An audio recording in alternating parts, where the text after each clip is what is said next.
All right, good evening, everyone. We'll go ahead and get started. I know you all as parents and caregivers have a great deal of important tasks going on in your lives these days and a lot of stressors to come together. And we are so appreciative that you are joining us this evening.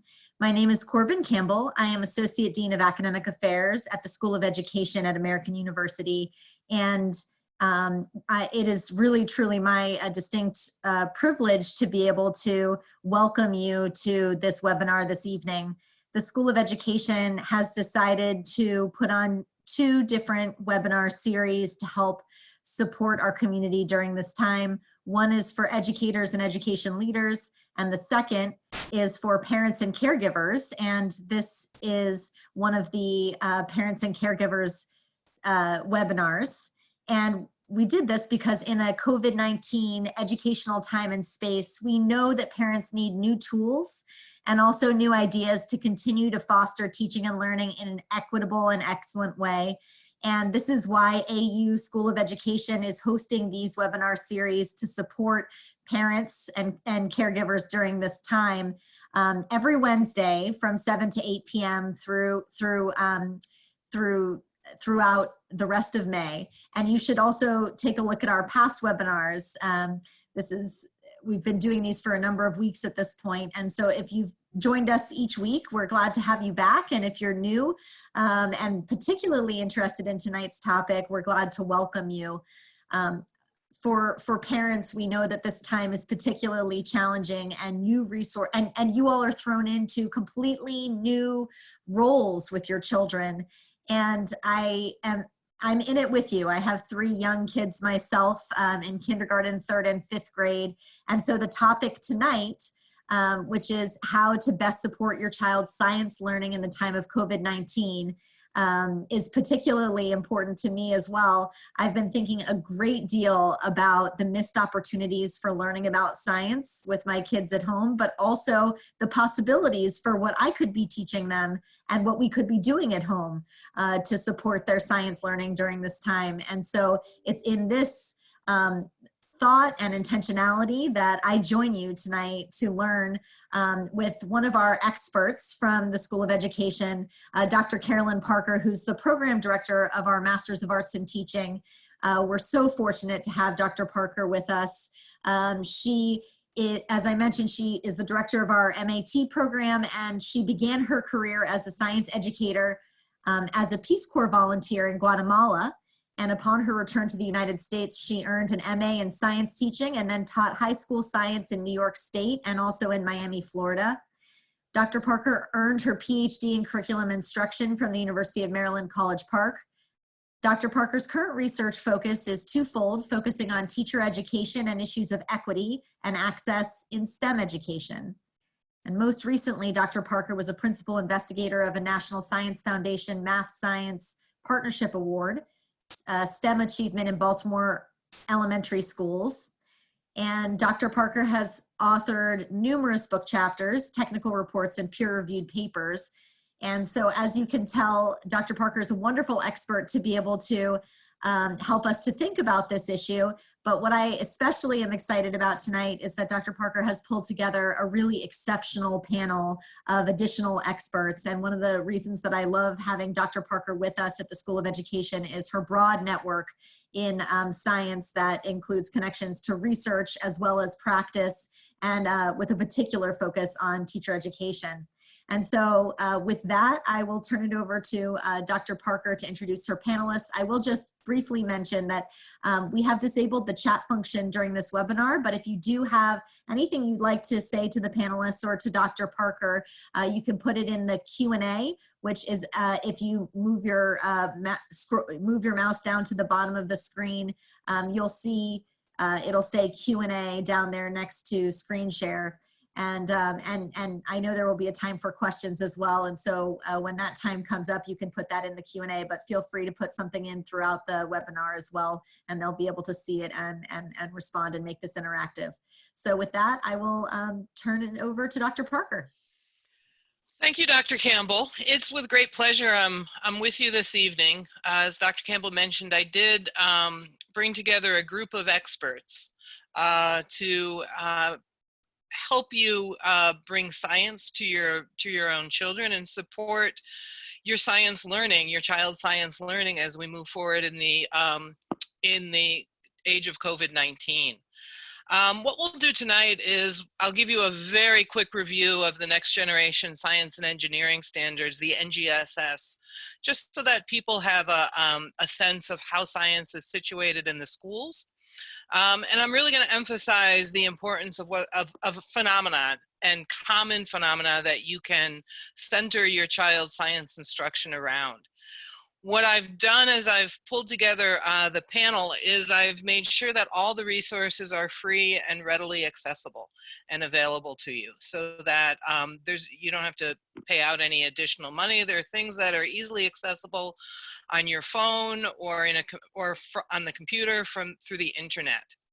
And we're going to start tonight. I'm going to go through a couple slides, but I'll introduce my panelists. The first panelist who will speak after me is Kat Fancher, who works at the Smithsonian Science Education Center. And she will share with us resources from the Smithsonian Science Education Center that you can easily integrate and use with your own children. Then we'll move to Margaret Hart, who comes from us from the Johns Hopkins Whiting School of Engineering Center for Educational Outreach. And Margaret's going to talk with us about engineering, which is relatively new in the science education world, that we're formally teaching engineering, particularly to younger students. But I think it's important, it's wonderfully accessible. It's easy to incorporate. And I often think that if I had understood what an engineer did when I was a child, I didn't know what an engineer did. It was just this big word. I may myself have become an engineer because I really love the application aspect of engineering. And I think it's a wonderful way to engage students and get them interested in STEM. And from there, we'll move to Catherine Kruchten, who will talk with us and present to us NASA's BEST curriculum, which is a curriculum readily accessible through NASA. Again, it's free, it uses day-to-day materials, and it's something that you could easily work with your own child. And then we'll open it up to question and answers towards the end of the panel. So I just want to talk about the importance of science. If you haven't noticed, we're in the middle of a global pandemic, and the understanding of science and what data means, what evidence means, really is so important for a literate society, for good decision making, for understanding what's going on around in our world.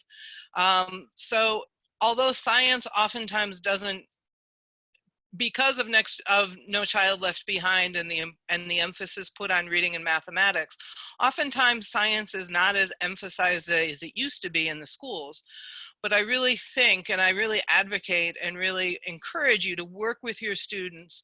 Science is wonderfully relevant in their worlds. Kids' eyes light up when you talk with them about science. Just 2 weeks ago was the 50th anniversary of Earth Day, April 22nd, 2020. And then just 2 days after that, it was the 30th anniversary of the launch of the Hubble telescope, and that was on April 24th, 2020. So some really, really important milestones in the science education world. And as I said, science is just exciting, it's fun, it's easily accessible for your children, it's all around us. It's just really easy to take a walk, look at science, look at leaves, look at sprouting seeds right now in the springtime as you walk around with little ones and you look at and you see a puddle in front of your house. We've had so much rain in the DC area that a simple observation of over time, over the course of a day, watching a puddle evaporate is a very common phenomenon that you can elicit tons of questions and answering from your child about. Other physical science phenomena could be just simply something like counting light bulbs in your house, right? Integrating math and science and how does electricity come into our house. Nothing too complex, nothing too that you have to go look for a lot of information on, just simple things that you can do with your own children. Within the earth and space science realm, I have my own elementary teacher candidates observe the moon for a month. And oftentimes that's an exercise they haven't done or they didn't do as children, but it's really fun. They take their family out, they do a moon observation for a month, and it's something that you could easily incorporate in your own life with your children. And another simple investigation could be something like measuring shadows. So as I said, science is all around us, really important. And I think it's just very, very important, the general scientific literacy that we support and encourage with our children, particularly in light of some of the recent statements made by our public figures who really demonstrate a misunderstanding or even a neglect of science, right? They're rejecting the scientific information that's being presented to them around the pandemic. So strongly encourage you, it's fun. One area that I want to point out to you, so we take away that kind of social construct that science being difficult, there's a part of the new next generation science standards that came out in 2013 called the science and engineering practices. And these practices are meant to replicate or practice what science and engineers do on a day-to-day. So I'm not saying, go out and study physics, go out and study chemistry, but get your children in the practice of asking questions and defining problems, developing and using models, doing some very simple investigation. Go out and measure how much water is in that puddle. The depth of the water, is it an inch? Go out 2 hours later and measure the depth of that puddle again and ask the question, where do you think the water went? Simple things like that. Get them to collect a little bit of very simple data. These science and engineering practices allow and support students' ability to critically think and problem solve and be able to what's called argue from evidence, to take something in front of them and make a claim that actually has some data and evidence to support that claim. So what we're leading students to, what we're leading your children to do, is to think critically and become thoughtful and use information in front of them to make claims. And what we've moved to in science education is what's called phenomena-centered science and engineering instruction. And what a phenomena is, it's something observable. And it sets the stage. And what you want to look for in a phenomena with your own child is something that they are interested in, right? If your child's interested in something, grab onto that. Start asking them questions. Don't do it in a way that's going to say, oh, mom's like, my kids do this to me because I'll get on something and they'll be like, oh my gosh, mom, you're doing it again. You're questioning me. Do it in a fun way that just engages a child in natural conversation around something that they're interested in and something that's centered around science. Most of all, keep it simple and keep it fun, because they're going to feed off that fun, and they're going to want to learn more from you and learn more with you, and use it as a way to create some experiences between you and your child that you're going to remember and that you can have further conversation around. And I think I was talking about how I sometimes talk to my own children. What I have to always step back and say to myself is, let them lead the discussion, right? College professor, I'm like, let's talk about this. Let them lead the discussion and let them dictate what they are interested in, and you follow them. So don't do what I do with my own children. Take my advice and let them lead the interest and the discussion. And that's kind of my advice, both from a science education perspective and a parent of older children, trying to support your child's interest in science and engineering. And now what I'm going to do is I'm going to turn it over to Kat Fancher, who will share with you some resources from the Smithsonian Science Education Center. Hello.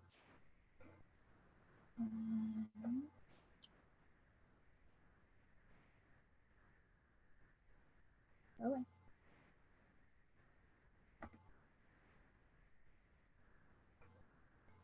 So I'm Kat Fancher. I'm from the Smithsonian Science Education Center. And we are part of the Smithsonian Institution. The Smithsonian is perhaps a lot bigger than you think it is. It's actually 19 museums, 9 research centers, 5 education centers, 3 cultural centers, 21 libraries, and 1 zoo. And out of that, all of the main thing that ties all of these organizations together is that we focus on lifelong experiential learning. So whether that's wherever that's happening, those are the 2 big things that we want. Lifelong, we actually started at birth with the Smithsonian Early Education Center and go as long as people are willing to interact with us. Out of all of that, the Smithsonian Science Education Center is the only organization focused solely on formal education. And that does give us a very different lens than the informal education center you might be used to in the museums. We are not a museum. We are an office who puts out a variety of different resources. And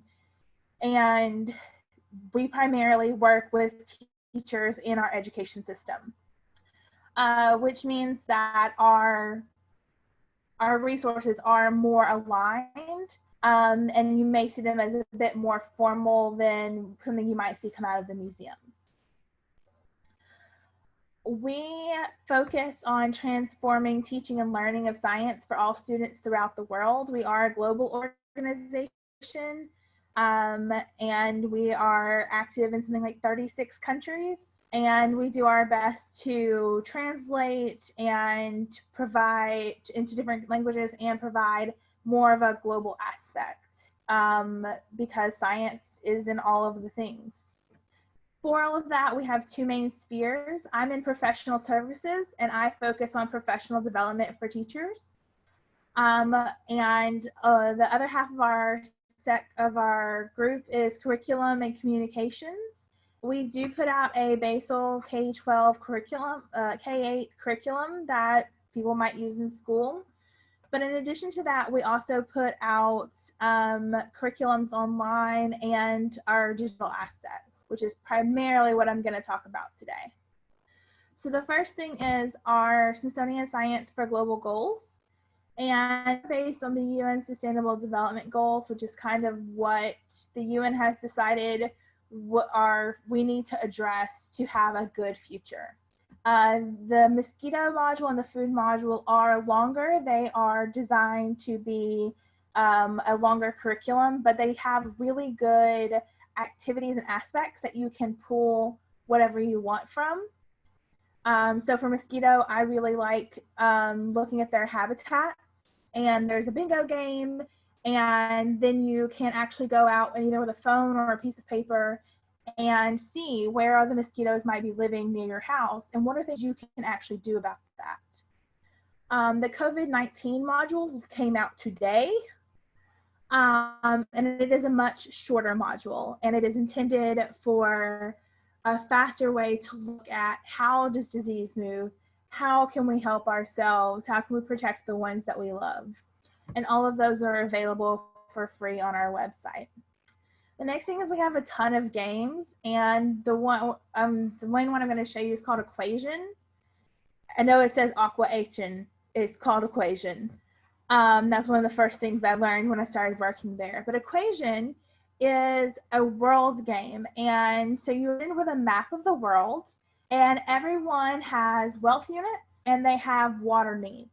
And your goal is to fill everyone's water needs. And there are a lot of different ways to do that, but along the way, things happen. Good things, you get extra water if you can learn to new research, or sometimes not great things like fires and droughts that really drain your resources. And so it is up to the player to determine how to make the right choices. And there are a lot of different choices you could make. Along the way, the game actually stops and asks the player to check in on if they have a strategy and if their strategy is working or not. One of our newest games is called Pick Your Plate, and Pick Your Plate asks students to create a daily meal on a specific budget that meets a specific country's nutritional values. So every country has a graphic and different food requirements, other than just the little pyramid that we're used to that now includes the 60 minutes of movement. You can also do a variety of different ones, and I cannot think of which country it is, has a spinning top. One of them has a seashell, and they have different foods in there. And so students are asked to create an actual meal for the day. Some other games, Tami's Tower is an engineering design game focused at younger grades. Tami is the golden tamarin that is on the tower trying to get to her guavas. And each level they build a tower. An animal walks by on its way through the zoo, may knock over their tower, may not. And then the game asks them how their design is going. Because a lot of this is checking in along the way and making kids actually stop and think about what they're doing, or making adults stop and think about what they're doing. Morphy is another game, and Morphy is your character, and Morphy can learn lots of different skills and have lots of different adaptations to help move through these different worlds and scenarios. One of the new things we've started offering is simulations, and these are 3 different simulations. Sunlight on the National Mall actually is a 360 tracking of the sun moving across the National Mall in front of the Smithsonian Castle, and it's a look at a phenomenon of what's happening here. And when you start to have these conversations, if they're not the norm in your house, a lot of times we only ask each other why we think something if we think they're wrong. So it's important to ask even if you think they're right, because it's interesting, one, to see how they're interpreting the world, and different interpretations is how we just find out new information. But also they could have more misconceptions in there. You just don't know because they gave you what you expected to hear. Penguin protection, you try to protect a baby chick long enough for it to grow. And then Home on the Range is different plants across the US based on their needs. And so you can find a lot of things that you may not have here. Explore Smithsonian is one of my favorite. This is a video series. A lot of the videos come from the zoo because a lot of people are interested in animals. And there are a lot of great questions. So for the lions, the question is, what can we learn from lion poop? And it talks about how the zoo adds glitter to lion poop to identify whose poop is who, so that they can run different tests and find out their nutritional values and hormone levels. So those are the SSEC specific ones, but I also want to talk some about Smithsonian's general options. So Learning Lab is kind of like our Pinterest.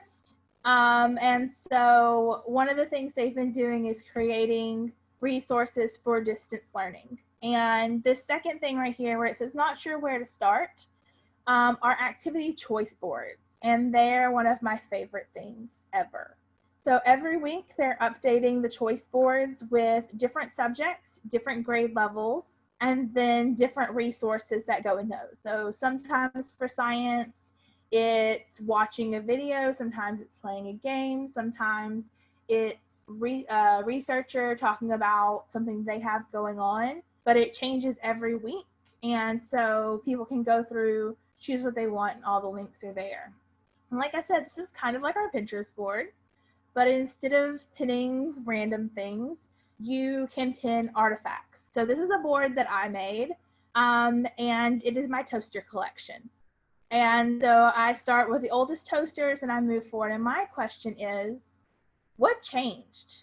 Why did things change? Were they all good changes? Were they bad changes? What else would you change? What does the toaster of 2050 look like?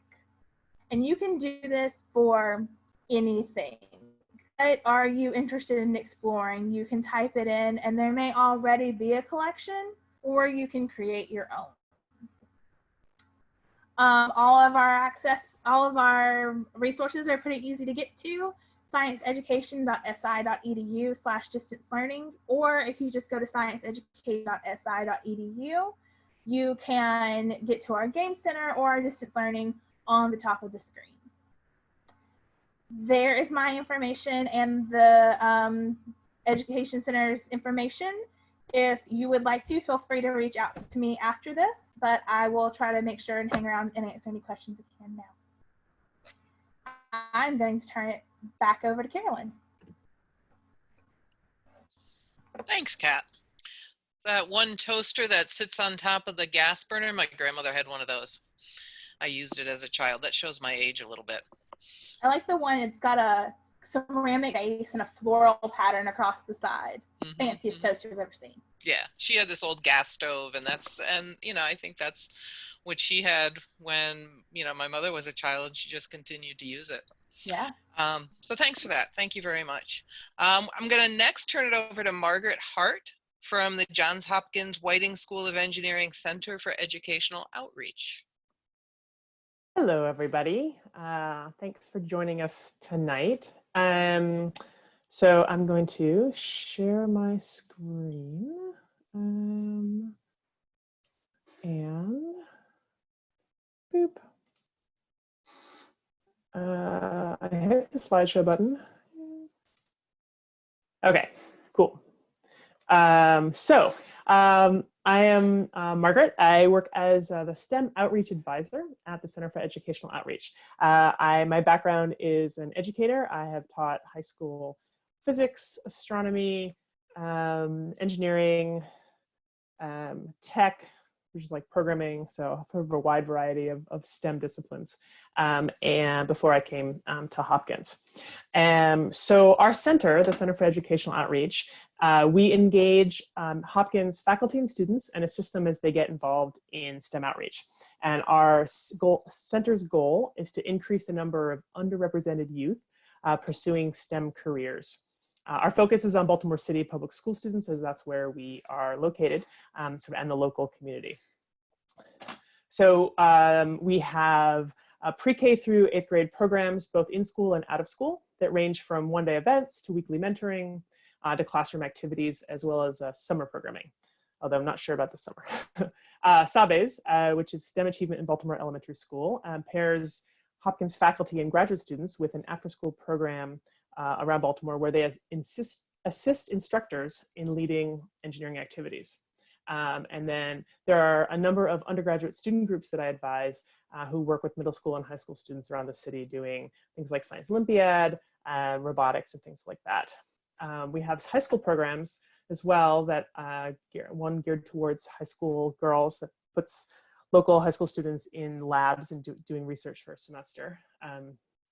And if any of you have any high school students that may be interested in our new biomedical engineering innovation course, actually started last summer, but it's actually all online, so that's great right now.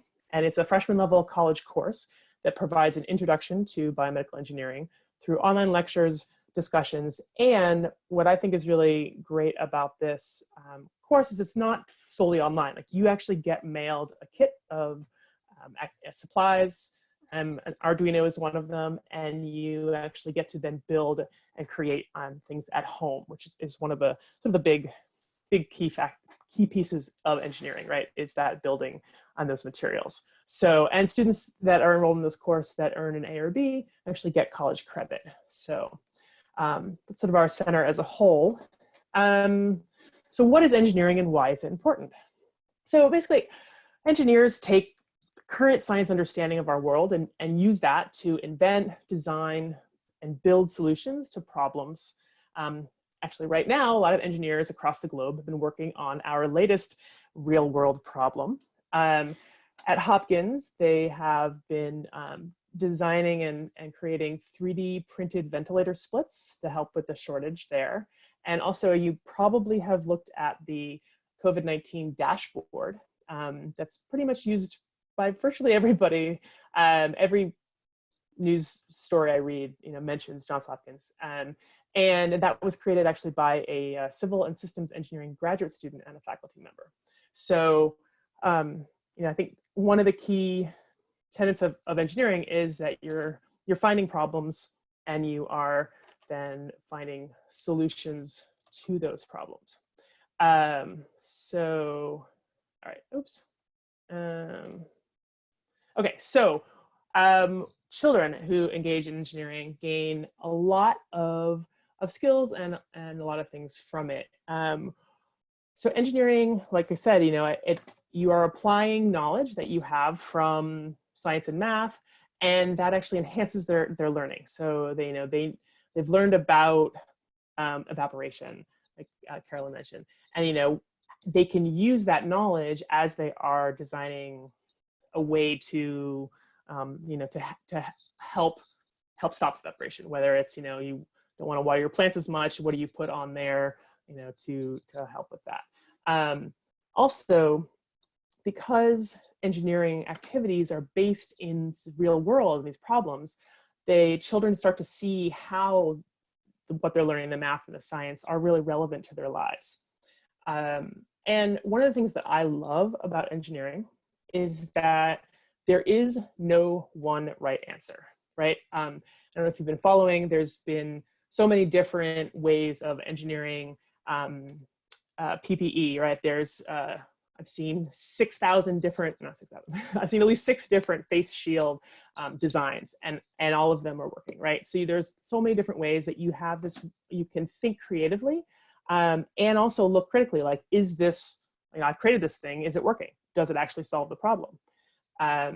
And so that's one of the things that I love. And also another thing that I find is really important for students to learn is how to recover from setbacks. So anytime you create something or make something, you are going to have small or minor or maybe major failures.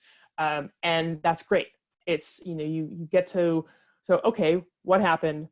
Well, that didn't work. Let's see how I can make it better. How can I, fix this thing that isn't working? And so that resiliency is something that really is an excellent skill that that children need as they're going through and getting to things that are harder and harder, so they don't just give up and quit. So, okay. So one of the big things that we focus on when we're looking at engineering is the engineering design process, which is the cyclical process where you start with ask. So you're like, okay, what is the problem we're trying to solve? What is the challenge that we're being given? And then there's the imagine, or the brainstorming piece of that. So, okay, what are all the different ways that we could imagine trying to solve this? We decide on one, and then we come up with a plan. And this is the plan part is probably the one that everybody likes to skip over. I know that this process reminds me of sort of of writing an essay, right? You have your question, you imagine, you come up with your plan is maybe imagine is your outline, and then you have to write a rough draft, and then you need to revise it. Well, I always like to I just wanted to write the final draft, but it's always better if you have a rough draft first. So you're planning, you're drawing, what is it you're going to do, and then you create. And even maybe during your creation, you're finding that, things aren't working, and you have to go back and plan. So you may not even get to, the end where you're like, okay, is it working? Okay, how can I improve it? How can I make it better? But then you get there and you're like, okay, this is great, but can it hold, more weight? How can I improve this? How can I make it better? And you can kind of go through this iterative process. And one thing that Carolyn mentioned earlier was that this should be fun, right? It's the challenges and the activities that you're engaging in are fun. So I love that most of the engineering activities that we engage in, students can choose what their problem is. How do in our Sabes program that we run, there's a student-driven project. So the students are looking around their communities and finding a problem that they see, and then thinking about what is an engineering solution to fix that problem. And so how would you engage and support your children? So are there problems in your house that you could think about solving? Are you or your children finding it hard to find a quiet place to work? Could you think about brainstorming and building some sort of soundproofing to help with your home office, or to get them a place where they can work quietly? Do you need a more ergonomic setup at work? Can they help build something that gets your computer at the right height, and so that you're, at the end of the day, you're going, man, I should have brought home my work chair. So, other things, you can pose challenges to them. So can they build a structure out of just printer paper and tape that supports one heavy book, maybe a whole stack of books? How tall can they make it? They can succeed. Okay, great. Now do it so it's, can you build it twice as high? Can you add another book? How many, how much, can you get out the scale and weigh and see, get your, an actual, you can take some data and figure out how, what the final stress that can hold. I found that I had, in a summer program, I had students building a Rube Goldberg device. And so which if you don't know what that is, it's basically like one action leads to another action, leads to another action. So there's some pretty famous ones online, and using just household things and cardboard, you can make, like using, I don't know if you have any dominoes, or you can all sorts of really fun, and that can, I've had students who are like, no, you need, it's the end of the day, you have to go home now. And they're like, but I'm still working on this. So that can be really engaging, and that definitely helps them with failures and setbacks. And I had a group of students working one day, and we finally got it to work, but I can't tell you the number of times that they had to reset the dominoes, and they were running it, and it's like, this part works, and then this part doesn't work. And then that's a really good activity for resiliency. Use whatever materials you have on hand. I had a student there build a hand out of cardboard and duct tape. And you have a recycling bin, anything in that recycling bin is fair game. Plastic bottles, cardboard you have, and string, rubber bands, plastic cups or paper cups, and of course duct tape or some sort of tape or glue if you have it. So you don't need any fancy or expensive supplies. And if maybe next time you go to the grocery store, you can maybe pick up some toothpicks if you don't have any. But you don't need to do a lot of shopping. There's also many online resources for places. So teachengineering.org has a lot of small projects that use everyday materials. They also have stuff that use a lot of more, specific materials, but like they had, but one that just used everyday materials was a back scratcher. So you have to design and build a back scratcher that just uses like popsicle sticks or straws. Also, the Hopkins Engineering Twitter has just started doing home challenges. So currently the challenge is to make a spectroscope using only a paper towel roll, a CD, some paper, and tape. And so spectroscope, right, you would use to, you can look at a light source and see whether, like if it's a fluorescent light, you could see the lines of the glowing, the fluorescent, or you can see the rainbow, the incandescent light. So you get in applying the science and doing that. And then the science museums like the Smithsonian and others have lots of resources available online.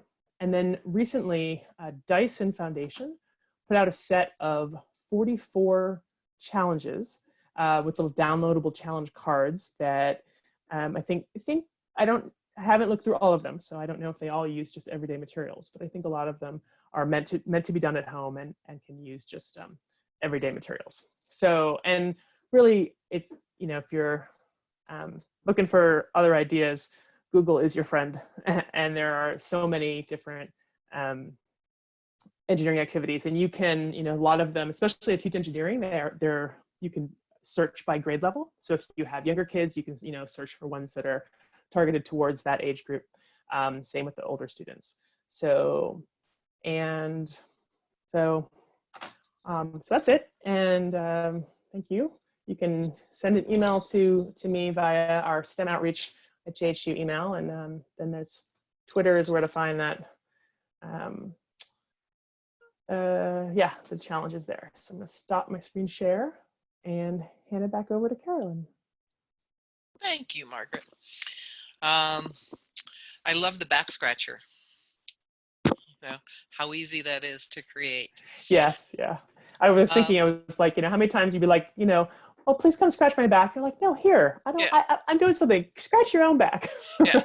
Or no, you've got 2 teenagers at home who won't scratch your back, right? Right. So I've got to design my own back scratcher. There you go. Anyway, thank you.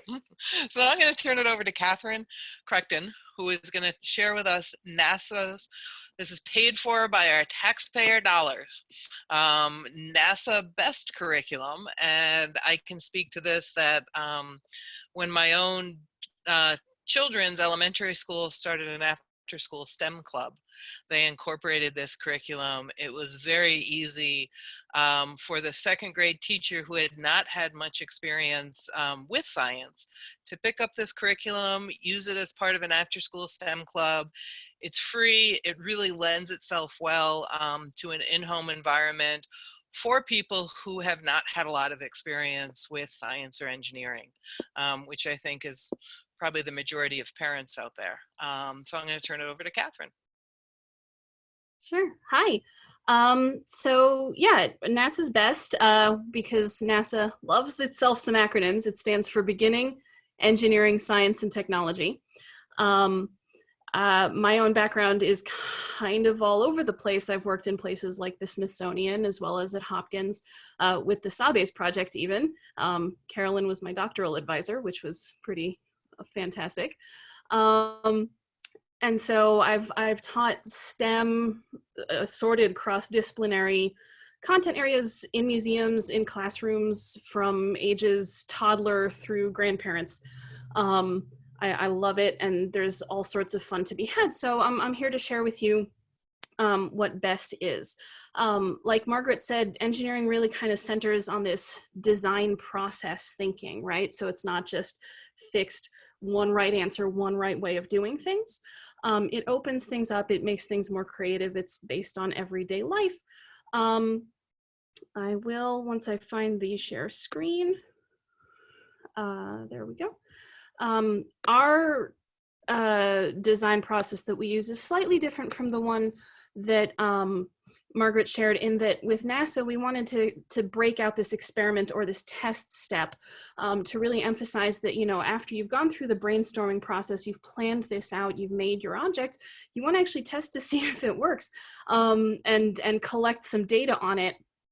Because even though BEST technically predates the NGSS, it's about 10, 12 years old at this point, it actually kind of meshes with it perfectly because it almost foresaw a lot of the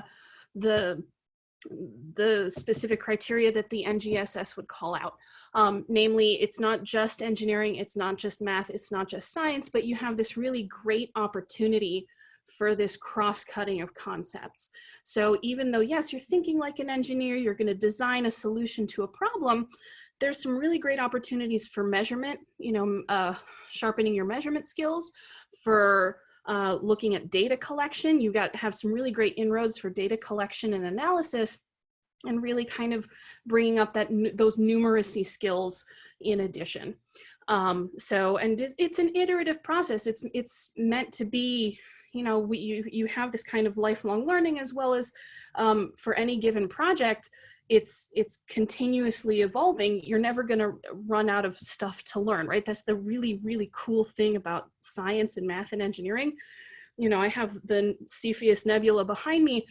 We're never going to run out of universe to explore or discover or anything like that. And that's the really, really cool thing for the students is, you know, maybe your 5-year-old is going to be the next one to discover something about a new planet, or be the engineer to design a rocket to some sort of exoplanet or something like that. There's all sorts of really great, fantastic opportunities, and that's really the power of STEM is doing all of that. Of course, with NASA, we have that kind of immediate, nice and easy hook in that, you know, space is cool. And so I just wanted to share a couple pictures of our curriculum in action. These are students, as part of the plan, they're expected to draw things out. They need to have a plan to go into it. And students, even as young as toddlers, understand that if you want to be efficient and you save yourself time and money and problems, you have to have a blueprint before you actually build your prototype. And depending on how old your students are, you can make this as, you know, simple or as complicated as possible. These students, the photos I'm about to show you are all 1st through 3rd graders. So they're maybe not as detailed as we would have asked of some middle school students, but the idea is to get them thinking about what they want to do before they go ahead and do it. Otherwise you get massive messes. So again, we have planning, especially if you have multiple children in the household, any opportunities for them to work in groups, get that communication component. You know, something that kind of gets left by the wayside when it comes to STEM are these so-called soft skills with communication and collaboration. They're so vital, one, as humans, but two, specifically for STEM practice if they go into any sort of career with that. And just they get so intense in their planning. It's phenomenal to watch. And then they get to start building. Again, screen sharing is paused. Sorry, it's showing me something weird.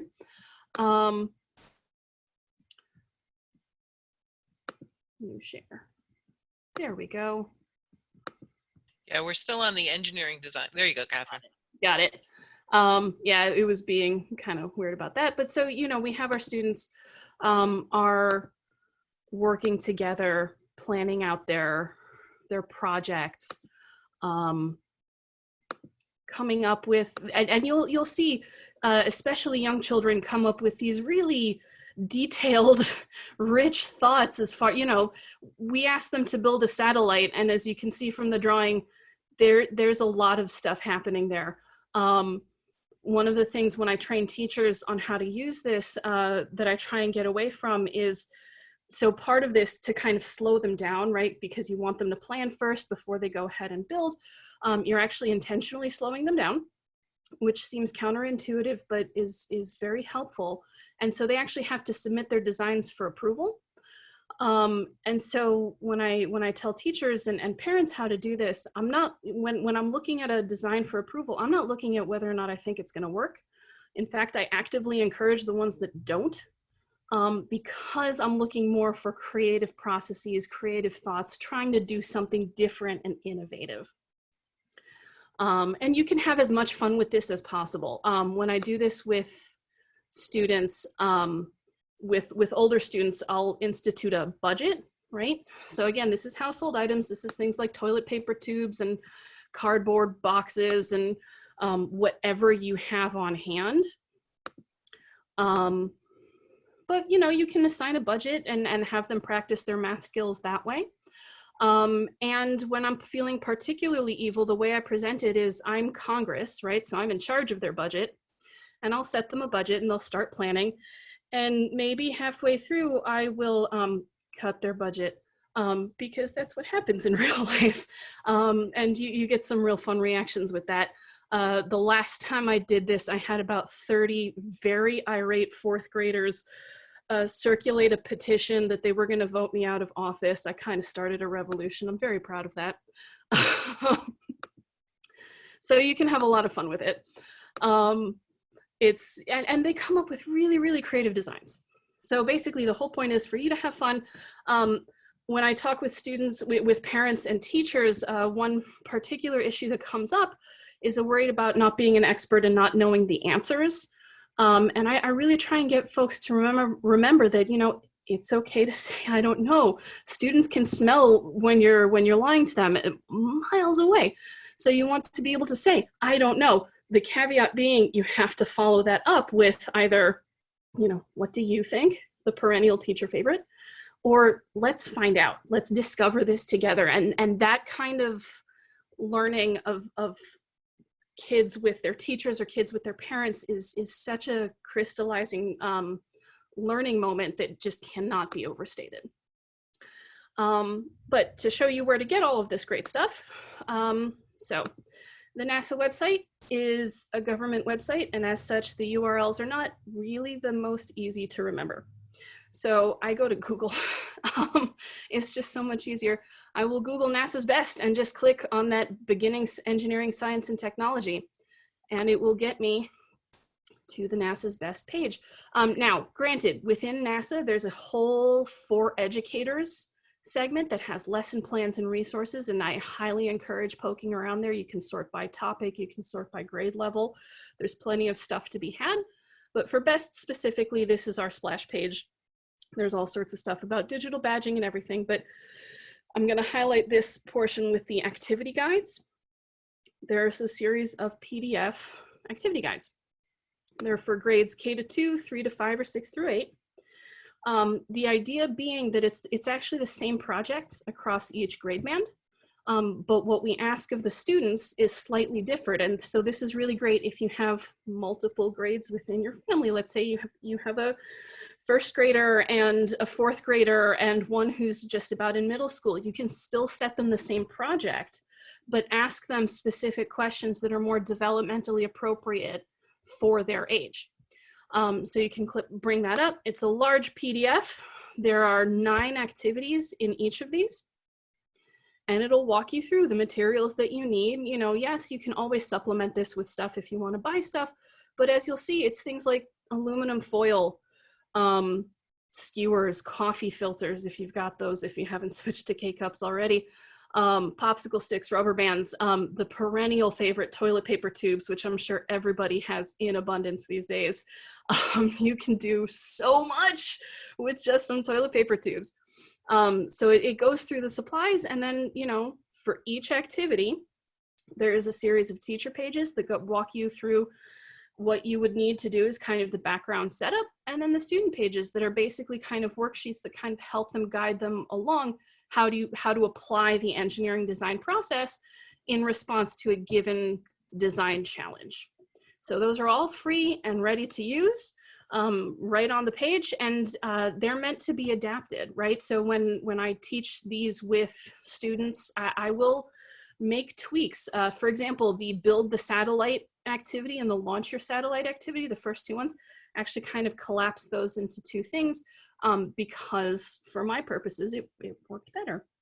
But you might have other needs, you might have, and feel free to kind of use them as jumping off points, right? So the design a lunar buggy is a very, very popular one. I've used that with untold thousands of students. The way the lesson is written is it's designed to build a buggy that will go down like a ramp, you know, a cardboard sheet or a extra shelving unit or something, and go a certain distance beyond the end of the ramp. Okay, well, what happens if you change the criteria to be, well, I want it to get down the ramp in a certain amount of time, or I want to hit a certain max speed? Does that then change the way you would design your buggy? So you really can just open this up to as many different possibilities as you want and really kind of build it out that way. But that, in a nutshell, is NASA's best, and happy to see any questions or thoughts or anything. But thanks for having me on. Thank you, Catherine. All right, we have a few minutes left. I did want to just show one more quick resource, which I wish my kids were younger that they could take advantage of this. And is the National Park Services. I know a lot of people love going out and getting badges when they visit parks and collecting those. The National Park Service right now, because of the COVID-19 crisis, is offering virtual badges and virtual tours. So if you click down on virtual tours, you can take a tour of the various parks and actually get a badge, which I just think is really fun. You know, you can take your kid to Yosemite. I know I'm not planning to get on a plane for quite a bit, so getting my kids out to visit Yosemite is not going to happen real soon. So it's just a way to visit different places and expose your kids to different parks. And I thought that was just a really nice service that I wanted to announce to people. So we'll open it up if there's questions. Go ahead, Kat. They are also doing, the National Park Service is also doing like festival stuff. So the Cherry Blossom Festival should have been a couple weeks ago here in DC. So they do have a tour and the badges for that as well. And they're marked Cherry Blossom, but the digital version. Yeah. Thank you for that. Yeah, I wish my kids were younger and would want to do something like that, because I may do it since they won't do it with me. Anyway, do we have questions? Thank you, Catherine. Thank you, Kat. Thank you, Margaret. Do we have questions from the audience to respond to? I'm looking in the Q&A. I don't see any. Okay. Dimitri, did you see any questions coming down the pike as we? No, definitely. We can definitely give everyone a couple minutes just in case they thought of some now and we're just focusing on it. Okay. So if it pops up, we can give, we're at 7:58, so we're right on time. So we can give another 2 or 3 minutes and see what's going on. Yeah, and I think to summarize, I think each presenter presented some very nice, free, accessible materials, popped into the quiz, really helpful. Are there any science programs at the university for young children this summer? Not at American University. I know Hopkins is closed down until June 9th. No, Hopkins has now said no in person through July, to the end of July. Okay. And Hopkins, the Center for Talented Youth, has officially cut their summer programs as well. So wow. Yeah, we cut ours as well. Yeah, in the first time in many, many years. So yeah, I mean, I know as a parent who had a 14-year-old going off to camp, all of her camps were canceled. So it's going to be a tough summer as far as camps. But, as each presenter talked, keep it simple, work to your students' interests, don't be scared of science. And as you notice, there were 3 women presenting. The mothers out there, be a good role model for science. Don't be afraid of science. I taught high school chemistry, and I used to be infuriated when somebody would come in and say, I'd be so happy if my child got a C. Support your children, encourage them to do well, and have fun, most of all.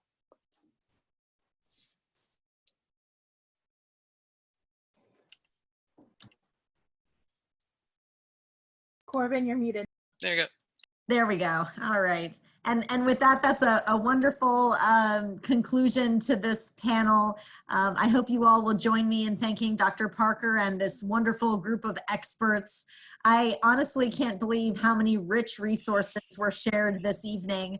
And although some in-person summer programs may be closed, one of the things that I can really say as a takeaway from this is that there are so many resources online that are simple enough that I feel like I could just jump on some of these websites and start enacting them with my own children.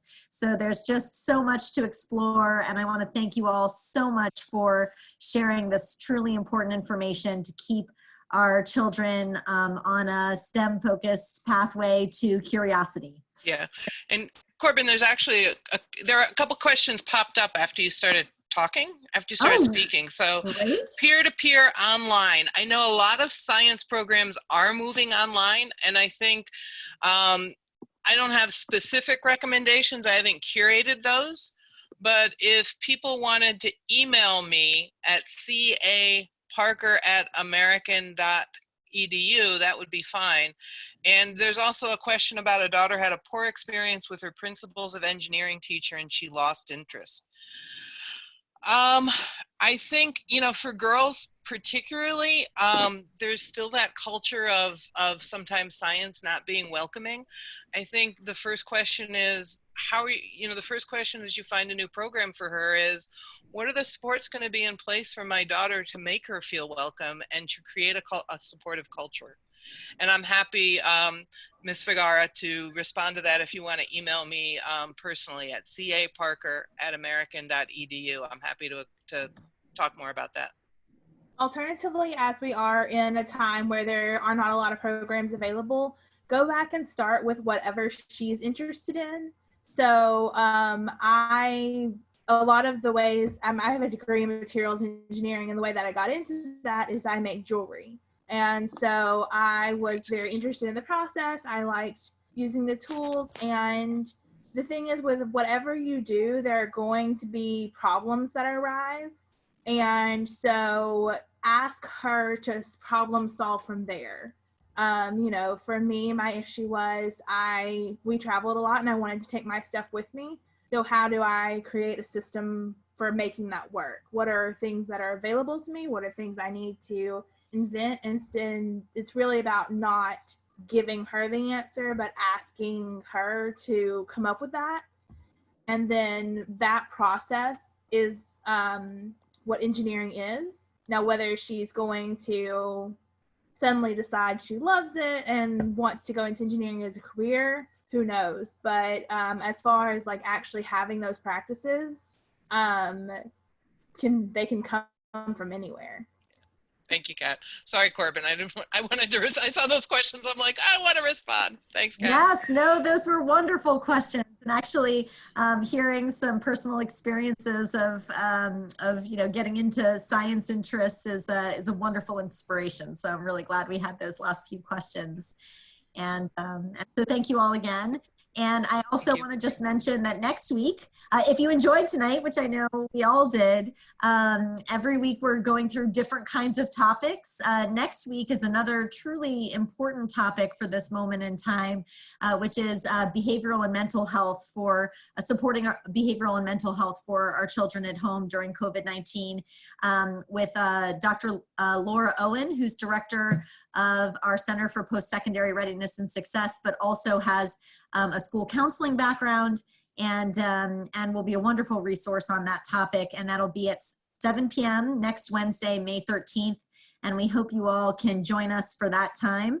And again, if you have additional questions that we didn't get to answer today, please do contact Dr. Parker.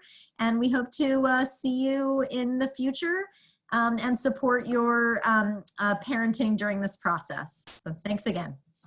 Thanks to the panelists. And Catherine, you're a pretty stellar doc student too. All right, thank you everyone so much. I am going to close out the meeting now, and hopefully the recording will be posted soon. So I hope everyone has a great night. Great, thank you. Bye. Thanks, Dimitri.